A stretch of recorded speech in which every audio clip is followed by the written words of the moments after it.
Začetki in polivagalna teorija. Že sami začetki razumevanja centralnega živčnega sistema slednjega vidijo kot ključnega za regulacijo delovanja organov. Že sam Darwin je razmišljal o povezavi srca z možgani. Ko je prizadeto srce, reagirajo možgani in obratno. Možgani preko pneumogastričnega oziroma vagusnega živca reagirajo na srce. Gre za interakcijo med dvema najpomembnejšima organoma v človeškem telesu. In kaj je ta tako imenovan vagusni živec, ki ga je omenjal že Darwin? V začetkih poučevanja vagusa so se osredotočali na razumevanje in odkrivanje danes poznanih temeljev nevrologije. Kasneje pa je vagusni živec konkretno pretresel razumevanje našega avtonomnega živčevja kot tudi stresnega odziva. Oblikovala se je polivagalna teorija. Polivagalna teorija predstavlja, kako vagusni živec, ki se povezuje z možgani, srcem in notranjimi organi, vpliva na človeško sposobnost povezovanja in komuniciranja z drugimi. Z razumevanjem vagusnega živca pridobimo globlji pogled v povezano delovanje našega živčnega sistema ter kako se slednji odziva na dražljaje, ki so bodisi varni, bodisi nevarni. Avtonomna hierarhija. Avtonomni živčni sistem sestavljata dve veji, simpatetična in parasimpatetična, ki se deli na dorzalno-vagalno in ventralno-vagalno. Vse tri poti so usmerjene v omogočanje preživetja. Avtonomno živčevje si lahko predstavljamo kot ugnezdeni sistem. Kar se je sprva začelo kot dorzalni vagalni sistem za imobilizacijo, ki je služila našim prednikom za preživetje, se pravi oskrbuje organe pod diafragmo, vključno s prebavnim sistemom. Se je kasneje dodalo simpatetični sistem za boj ali beg, ki pa oskrbuje kroženje krvi, srčni ritem, temperaturo, spremembe drže in oskrbuje z energijo. Kasneje pa še ventralni vagalni sistem za vključevanje v družbo. Z gradnjo vsakega novega sistema in vzdrževanjem starega se je oblikovala avtonomna hierarhija. Ko tovrstna ureditev narekuje delovanje sistema, lahko govorimo o homeostazi. Živec vagus je pomemben del parasimpatetične veje avtonomnega živčnega sistema. Kadar simpatetična in dorzalna vagalna stanja aktivirata izkušnjo, ki omejuje gledanje izven omejenih možnosti, se tukaj aktivira ventralno vagalno stanje, ki predstavlja polno možnosti in izbir. Ventralna vagalna izkušnja se kaže kot biti povezan sam z sabo in drugimi, odprto za spremembe, pripravljeno za možnosti. Lepilo, ki omogoča različne ventralno-vagalne izkušnje, je občutek varnosti. To vključevanje v družbo, ki ga predstavlja ventralni vagalni sistem, se kaže kot konstantna obravnava informacij o povezanosti, informacije o sebi in drugih.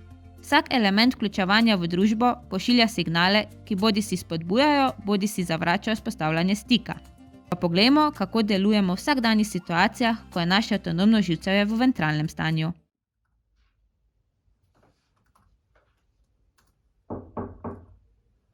Naprej! Zdravo! Hej! Kak si? Ej, v redu poti? Pa mislim, super sem, ampak veliko dela, lej ti rečem. Kaj poredko? Pa, se veš, otroci, družina, kak pa kaj tvoji? Ja, gre za enkrat. Gre? Ja. No super, tule sem ti en čaj prinesla, izvoli. Hvala. Veš kaj, eno prošnjo bi imela. Kaj pa? Toliko imam vsega, da se sploh ne vidim ven, ti rečem. Groza. Ali bi ti lahko moje bilance mogoče prevzela?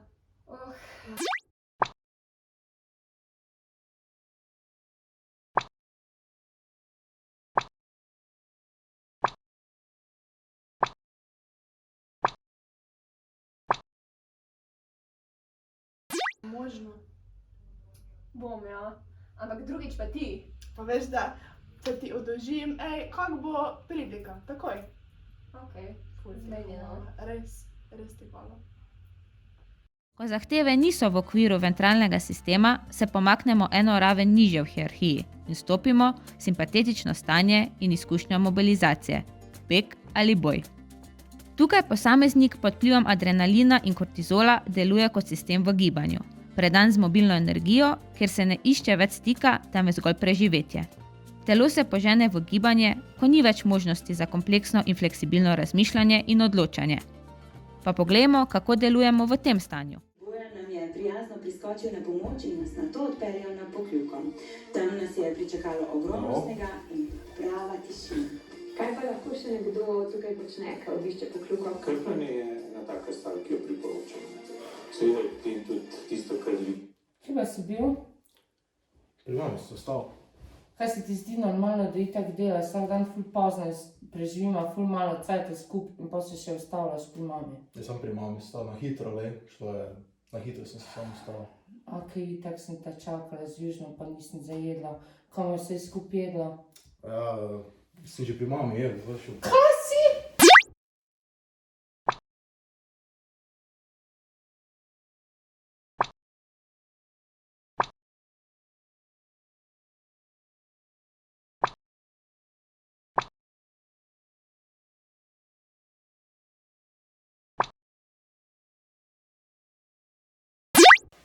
Zakaj si pri mami jedel?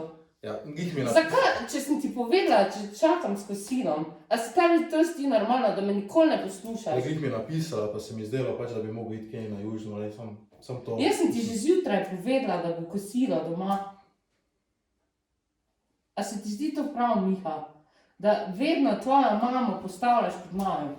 Zdaj si pozabil, da imamo obletnico zaradi tvoje mame. Nena, Ker si mogel iti trgovino na obletnico za svojo mamo. daj, no. Kaj je to prav, Miha? Ne moreš misliti, da jaz dam mamo pri tebe, daj. In kaj ne daš? Ne dam. Na najino obletnico si šel z njo v trgovino.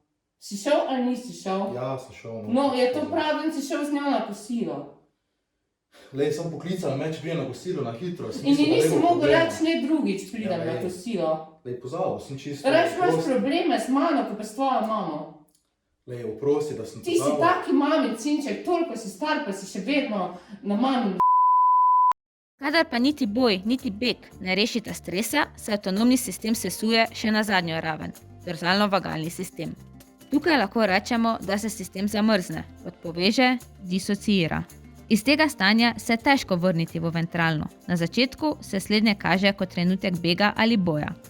Če ne pride do regulacije, je ta mobilizacija za sistem preveč. Namesto da bi se vrnili na ventralno-vagalni sistem, pademo nazaj v drzalni in posledično zamrznitev. Pa poglejmo naše delovanje tukaj.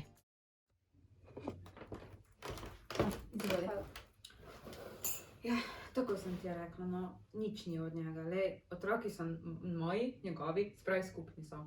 Kaj naredi za njih? Nič. Ne spomnim se, kadar jih je nazaj kakšen trening pelal, kako v šolo.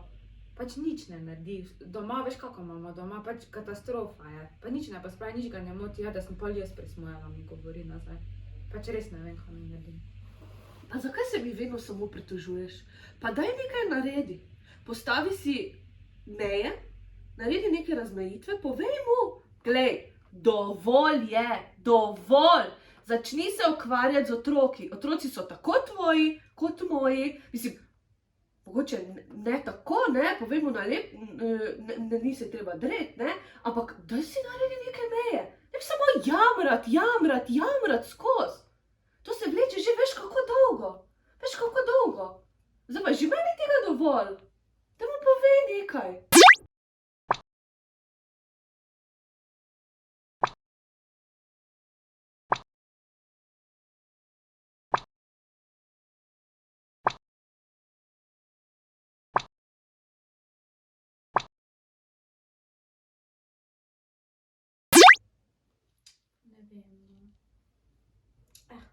Ne vem. Kako ne veš? A boš potem celo življenje živela tako? Je to ne. Ker veš, če ne boš enkrat nič naredila, se bo to samo vleklo. Ti mu moraš narediti enkrat konec. Ja, sam, če ne vem, pa se veš, kak je. Kaj naj? Ne vem kako je. Ne vem, ker si jaz postavljam razmejitve, meje, jaz povem svojemu možu tako, kot je treba, jaz se postavljam na svoje mesto. Pač je brez pomena, res se mi zdi čist. Ne, če boš tako razmišljala, potem nikoli nič ne boš naredila. Otroci potrebujejo tako mamo kot očeta. Ne moreš samo ti vedno biti. Ne moreš samo ti vedno opravljati svoje vloge. Tudi on se mora začeti brigati za njih. Osebna higiena, pa da sploh ne govorim. Koliko je star? Do zdaj zaključimo, verjetno to, ne? Ne bomo nikamor prišla. Ne, ker že jaz vidim, da s tabo nikamor ne pridem. Ker ti vedno govorim, ti pa kar, kot da te ni tu v tem prostoru. Kot da govorim tam roži za tabo. Sploh me ne slišiš, kar ti govorim. Pa se sliši, ampak če vse brez veze. Da pa ne. Pa vse to poznaš. Karkoli bom naredila, brez veze.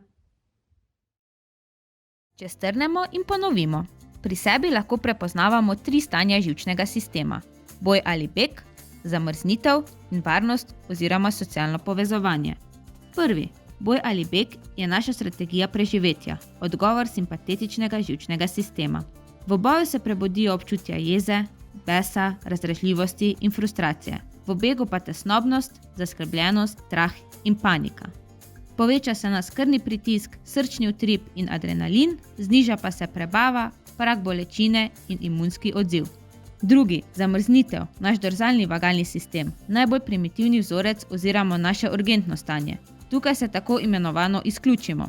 Občutimo brezizhodnost, depresivnost, zmanjšano energijo, disociacijo, preokupiranost in nezmožnost iti naprej.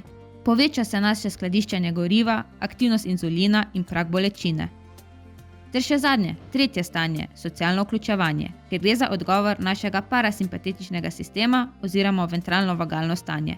Tukaj smo varni in v homeostazi. Smo prizemljeni, pozorni, veseli, radovedni, empatični in sočutni.